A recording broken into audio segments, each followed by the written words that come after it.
confidence to the people that our own security forces will be able to provide security. That's one side of the, let's say, the pride for the Afghans. But the major consequences, in my view, is that one, it does show the political uncertainty which cause, of course, if there's a political unclarity and uncertainty, it causes a lot of insecurity. Then insecurity, of course, disturb the humanitarian services and humanitarian providing capability to NGOs, to the government, to anybody. I think that is the other side. The second issue, I think, on the transition in also in the drawdown of the troops from Afghanistan is the focus is maybe on the military side rather than on other civilian side of it. But I have to say that it's the majority of the people are not military people. So when they talk about transition in drawdown, it does impact on the life of the people. Currently, we already see some of the impact, economical impact, because some of the people who works with those troops, as a translator, as a security providers, as a logistic people, or the companies who work for their logistics, they will lose their job, and that have a lot of economical consequences on those people and their families, and of course on their communities also. The other issue of the gender of the transition in drawdown of military from Afghanistan is, again, the focus is being very much on military side, and there's no, the people are not talking a lot of about the gender impact of that drawdown, and also the involvement of women on transition and also on those policies. I mean, you could see the transition in Afghanistan, which is happening, you hardly see any women at the program. I'm not saying that we should be involved on everything, but we should, actually. And that is particularly transition have an impact on security. And we will suffer, the women will suffer from insecurity in the country much more than the others. I think the other issue that they should also focus on civilian part of the transition in drawdown, because if we do not push good governance, you know, always, you heard this from me, that for the good governance and accountability and justice, we cannot build the confidence of the people to the process. And that should be taken very seriously in order to build the confidence of the people to be cooperative with the government for the keeping the security in place. So that is, I think, what is happening in Afghanistan. And the third issue, the fourth or first issue, I think, is the. I hope that the development money will not draw down, as they're trying to reduce the number of the military and pull out all the troops from Afghanistan. And I hope it should not be very premature and also only looking for dignified exit strategy from Afghanistan. But I would say that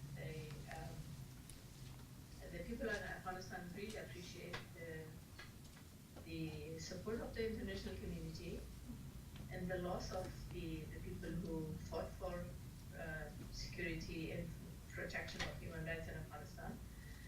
But I think when they try to find the exit strategy for themselves, or dignified exit strategy, they should also think about the dignity of the people in this country. I will stop here unless you have another question. We'll come back to you. Thank you. And Ashley, if you could jump on that. I mean, let's talk about dignity for Afghans a little bit. Political uncertainty, Sima talked about. Lack of good governance, Sima talked about. I mean, what's the humanitarian consequences of that as we move forward in transition, and how should the West look at protecting Afghan civilians go forward as transition continues? Well, I think Dr. Samar covered a lot of those issues, and very well, and I agree with everything she said. I think the uncertainty she talked about in the beginning, the insecurity, is something that is foremost on people's minds.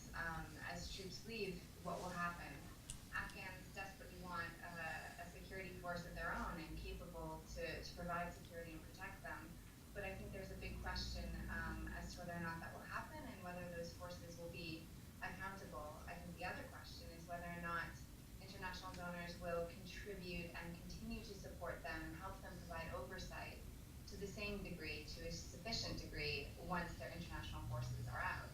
There are a lot of concerns about management of prisons, both, of course, under international forces control, but also those transitioning to Afghan control. There are still concerns about night raids. There are still concerns about many of these practices. So I think the accountability issue is foremost on people's minds, as well as sort of the ability to perform and the ability of the willingness of the international community to continue to provide support after 2013, 2014, when there are fewer and fewer international soldiers here. And I'll jump on that and introduce Lucy Morgan Edwards. I mean, accountability. Has the U.S. and the U.K. had accountability in Afghanistan in the past? And going forward, do you believe that there is even a plan, a strategy for transition? And if not, then what should it be? Yeah, I think the terminology transition is actually quite confusing and misleading. And because really transition implies that there's something very solid and legitimate there to hand over to. And unfortunately, I don't think that is the case. I think that really, I would actually call it drawdown, because I think what's going to happen is that as the West starts pulling out, this is really going to expose a lot of the flaws which have been inherent to the strategy since 2001. And I think it's good that the U.S. is trying to work out a strategic partnership with the Afghan government. But obviously that's not a foregone conclusion. We saw what happened in Iraq with the partnership, with the fact they tried to leave behind military there, and that wasn't able to happen. Obviously, if you keep having episodes like the Quran burning, the defamation of bodies and so on, there is a possibility that it's going to be quite hard for President Karzai to maintain that. And I think really there needs to be much more focus. There's been a sort of complete domination of this whole thing by the military, to this extent that civil society has been largely sidelined. And now that some people are starting to talk about a political strategy, we really have to work very hard at catching up with bringing in those people into the discussion, into the fold, and trying to work out something on the political side. And so as we talk about drawdown, let's use that term perhaps, Dr. Stuart Gordon, what are the scenarios that we're looking at? Where do you see this going 6 months down the road, 1 year down the road, 5 years down the road? What's a positive outcome? What's a negative outcome? And perhaps what's the likely outcome? I think anybody that tries to predict scenarios in Afghanistan is on something of a hiding to nothing. Not only is it difficult in most environments, but it's particularly difficult in Afghanistan. I think what it's worth doing, though, is trying to identify some of the key drivers and trends, some of the dynamics of the transition strategy, and I think 4 of them really come to mind. The first one is that the Afghan government's presence will retract across Afghanistan. And I think that's really for 2 reasons. One will be the Afghan National Security Forces will be reduced in numbers. It will lack mobility currently provided by American air assets. And I think also with the contraction in donor money, we're going to see less public service delivery. And what that means is really the second trend, which is the relevance of the Afghan government for many Afghans will reduce.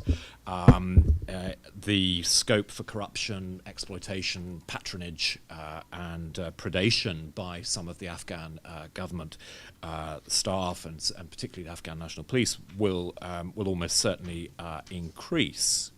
And I think also uncertainty, as Dr. Sima identified, is likely to exert a fairly toxic impact on the actions both of many Afghans who begin to hedge against uncertainty, but also some of the regional players as well. Pakistan, Iran, Saudi Arabia in particular are likely to engage in trying to prop up their preferred future governments or their supporters.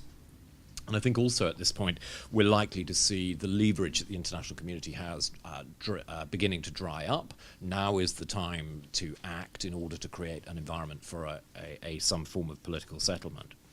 In terms of future scenarios, I think it's worth looking at a spectrum. The best outcome, I think, is what I would describe as continuity minus, which is that the Afghan government manages to keep a degree of security presence beyond the provincial centres and the main roads, that it maintains approximately similar levels of public service delivery. But I think what's more likely is the rise of ethnic competition, patronage networks, a competition for dominance within the rural areas, and we're likely to see much more, for example, of the rise of some of the traditional power brokers and some of the narcotics networks as well. Ultimately through to probably the worst case scenario, which would be some form of civil war, which I would say is unlikely at the moment, but it's always a possibility on the horizon. So in terms of scenarios, continuity minus is the best possible case. Contraction of the government presence is much more likely, and a much greater degree of competition and contestation is almost certainly likely.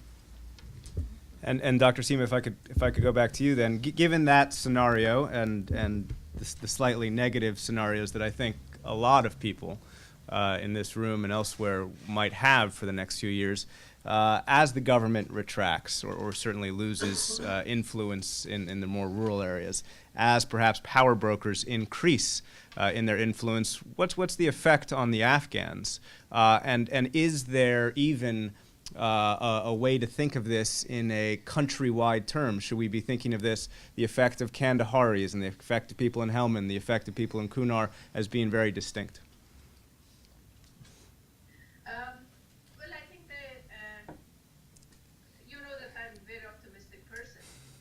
I hope those scenarios that are already said will not happen.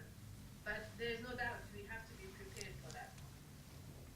I think the good, or it should be actually a strategy, knowing that those scenarios are the possibilities.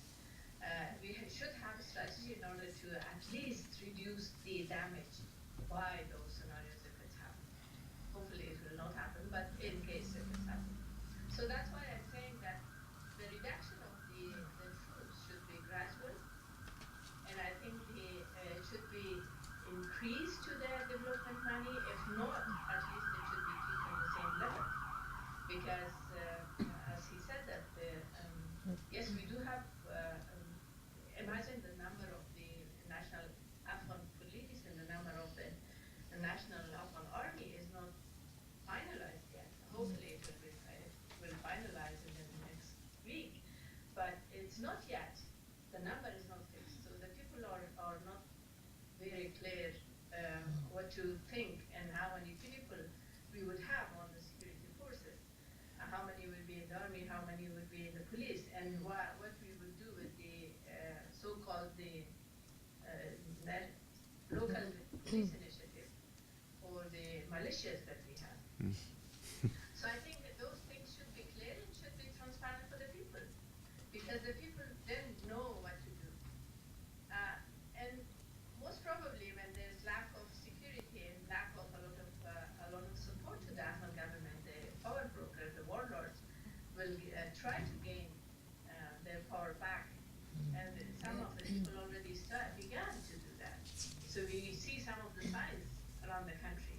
So we have to be to have a clear opinion about that. If A happens, what should we do? If B happens, what should we do?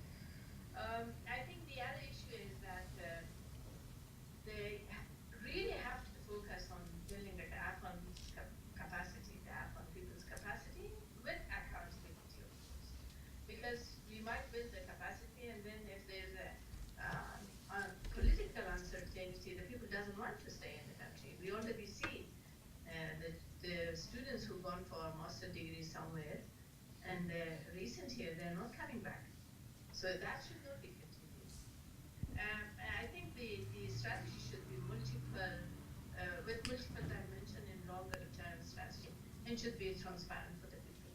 Because imagine if we, in the Human Rights Commission, if we don't know about those policies, then what will the ordinary Afghan would and how much confidence would they have to that process?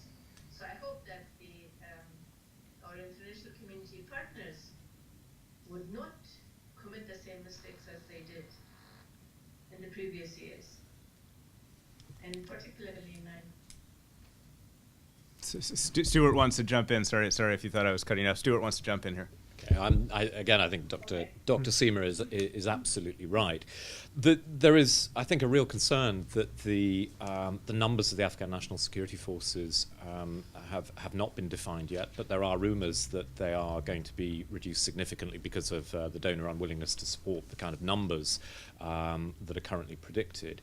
And I think the other real worry is the plans to terminate the Afghan local police and some of the informal militias that exist in the villages and along some of the strategically vital roads.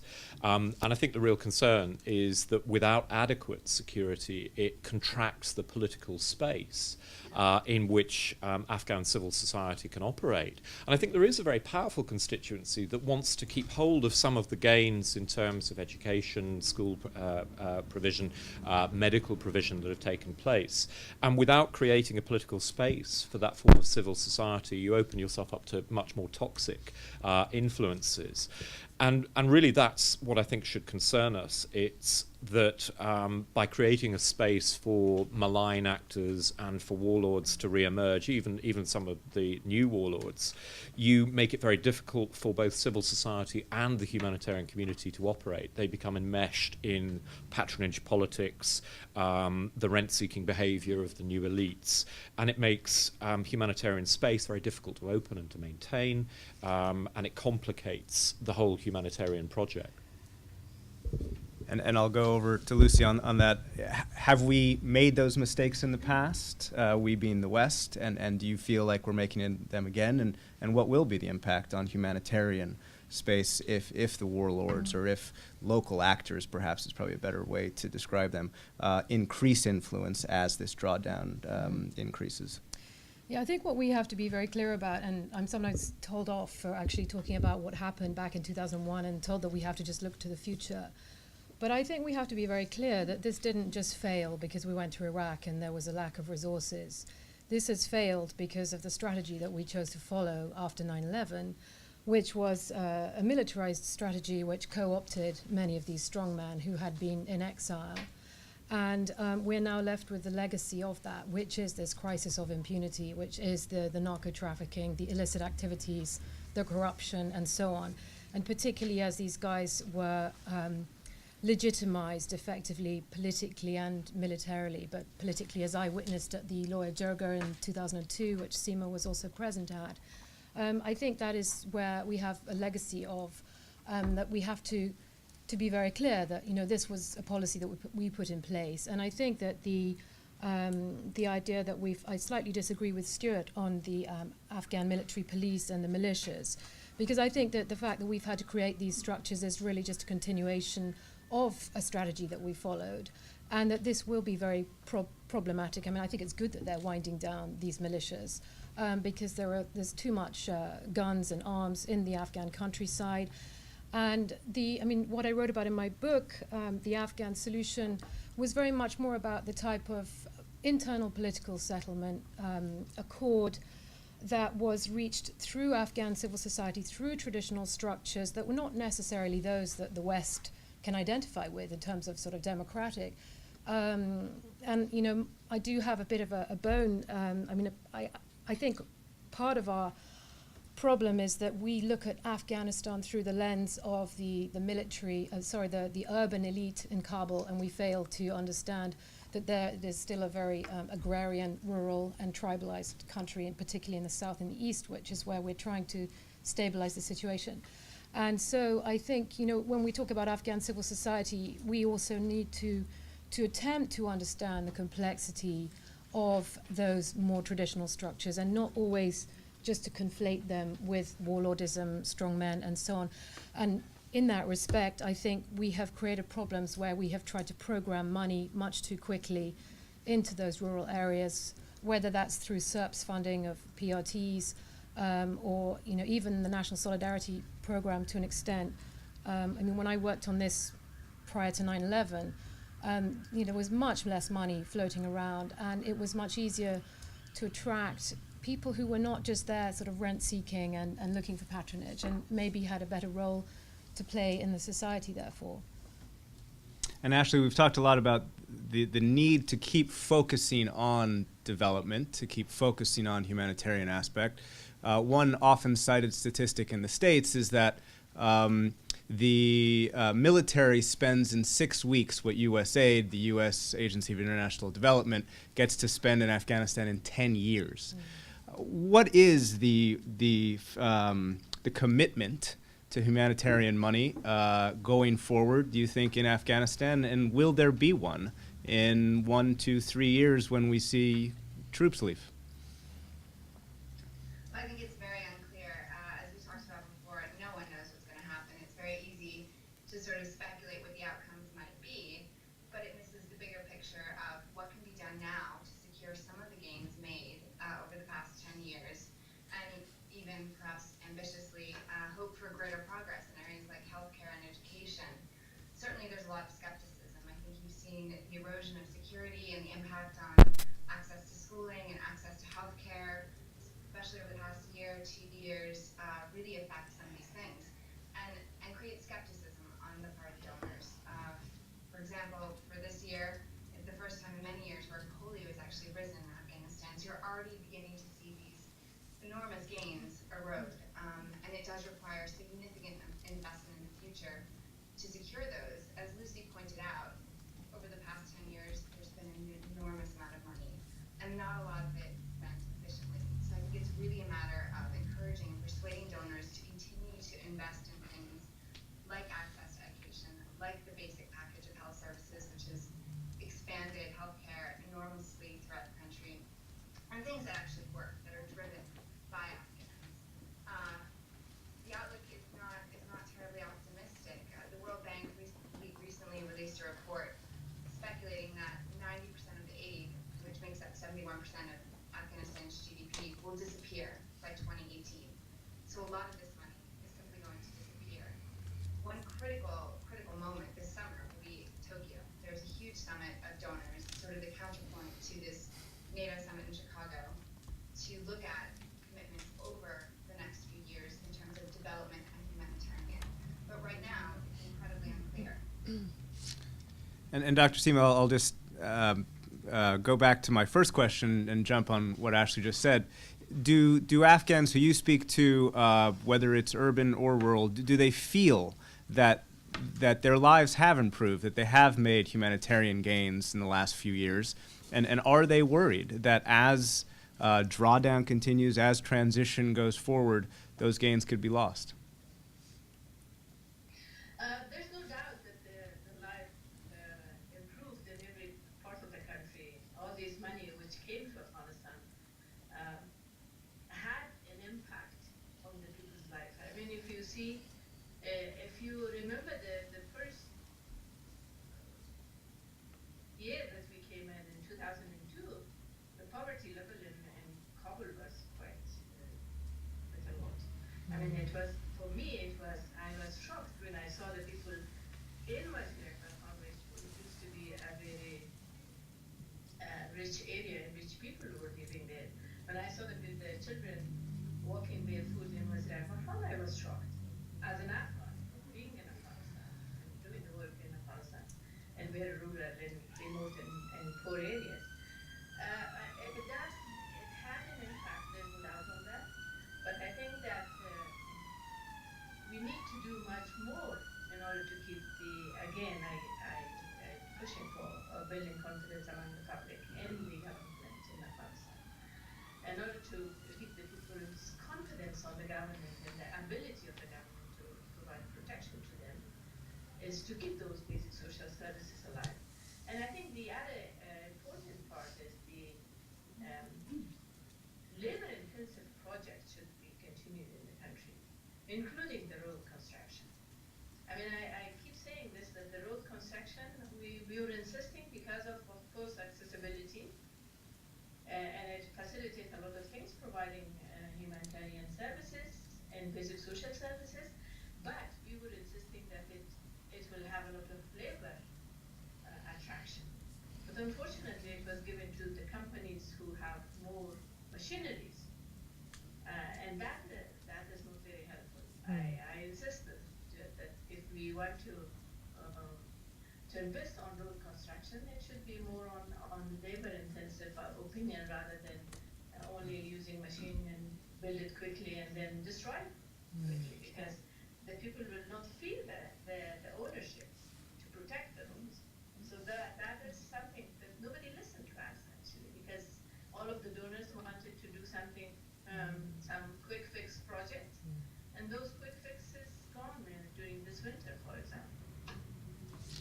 And I'll ask Stuart to jump in on that, and we'll come back to you on that. Has the West focused on quick fix projects, military or humanitarian, and do they continue? And what's the risk if they continue to do that on the humanitarian space for Afghans as the resources from the West decreases? Well, I think there are two stories in terms of development assistance in Afghanistan. I think one is the very widely known use of development money for short-term hearts and minds projects and to try and achieve political impact rather than development impact. And I think the story there is very, very mixed. There have sometimes been some very good projects, but often the projects have lacked the degree of oversight that's necessary. And I think history has shown us that when donors have tried to use money for a very precise, local, short-term political effect, on the whole, it's backfired. The Soviet Union discovered this during the 10 years of their occupation. I think the Americans discovered this prior to the Soviet occupation and immediately after 2001 as well, as have the British. On the other side, though, I think there are some tremendous development and humanitarian success stories in Afghanistan. I think particularly the extension of primary health care, the extension of education. And I think the lesson here is traditional development principles work, even in some of these very, very difficult environments. I think the difficulty will be that we need to maintain both the governance structures that creates a degree of accountability and responsiveness in Afghan terms, and that there does need to be an element of service delivery that accompanies that. So I think I would disagree with the idea that the whole solution is now a development solution. I think that's as bad as saying from 2001 that the solution was essentially a military one. What is required, though, is to maintain the political space in which Afghans can have a dialogue with provincial and national government. It does mean contracting possibilities for corruption, and I think it also means keeping some of the malign power brokers out of government positions as well. And there's quite a list of those that should be kept well away from local government. And I think the trick is to be able to create that political space to reduce corruption, to keep the malign power brokers outside, and to maintain some of the relevance of the Afghan state in a positive way. And Dr. Sima, I'm just going to go back to you and change the subject. We'll come back to a lot of that, I think, but I just want to inspire other people's questions, and I do want everybody to think of questions for Dr. Sima and for the whole panel, obviously. But we will invite questions from all of you guys and online for Dr. Sima now. So I just want to throw another topic out there, and then we'll see where we go from there. There's huge focus in the UK. It has been for years. The US certainly for the last year and a half in making a deal. We've heard a little bit talked about reconciliation, about a peace talks with the Taliban. We haven't really gone into it yet. Do you think that as the US, as the UK, as the West focuses on reconciling with the Taliban, do you think necessarily women's rights in Afghanistan will be curtailed? There's no doubt if we know our enemy and the Taliban that I don't know who's coming, first of all, from Taliban, and which group that the US and British are going to find them, or they already found, because we don't know. It's not transparent for the people. That's why the people are really concerned, not only the women in the country, but also the different groups in the country are really concerned about this reconciliation process. But I have to say that I don't believe that it will work for a few reasons. One, I think it's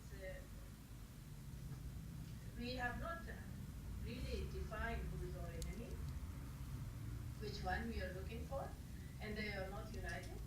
Secondly, we do know that the Taliban are funding or funding and also equipping by other power broker or stakeholders, whatever you say, our neighboring country, both actually Iran and Pakistan.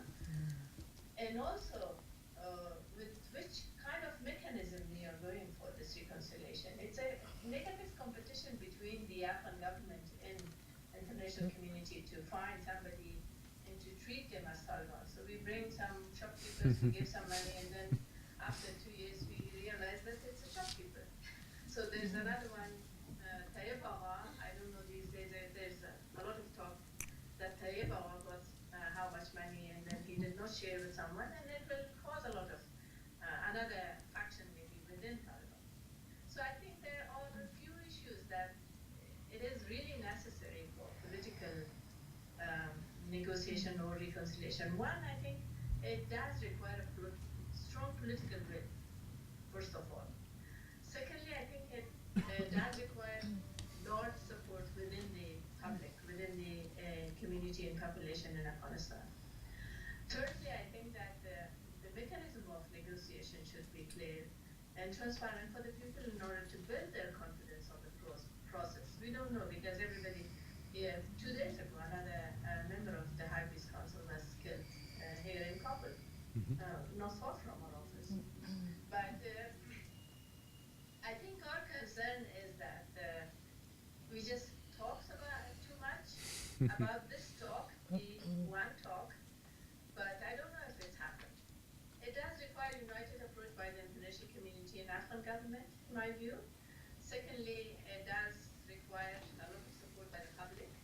And thirdly, we have to define our enemy. Fourthly, I think it has to, the women, for example, should be involved on the negotiation. And fifth, I think the human rights injustice should not be undermined, because what we did in 2001, we made a deal between the different warlords, and we're still complaining from them. It's 11 years, so we should not really repeat the same mistake as we did with the other different so-called jihadi leaders, and we still suffer from those. And we do not want to add